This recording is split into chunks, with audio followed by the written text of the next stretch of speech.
that if it's meant to be, it's up to me. Right. And I know that's a little cliche, but it's so true.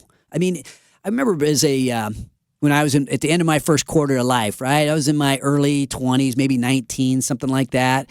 And I remember this TV show. Back then, there was infomercials just first started coming out. And there's this one guy, Ed Beckley, and he would say, watch what unsuccessful people do and don't do it. And he had that squeaky voice that I'm trying to copy a little bit.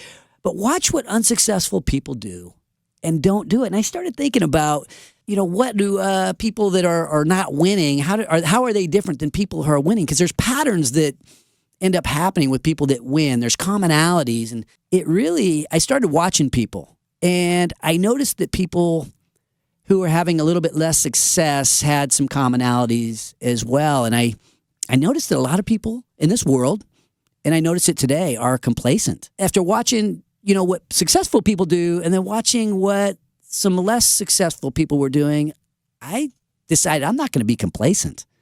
I declared war on complacency. I began not accepting the status quo, and I cruised through high school. I was the C student with a social life and focusing on sports and having fun. But you know what? I grew up somewhere along there, and I think if you think about the victims, people who have that victim mentality, it's always somebody else's fault. And gosh, I don't want to be like that.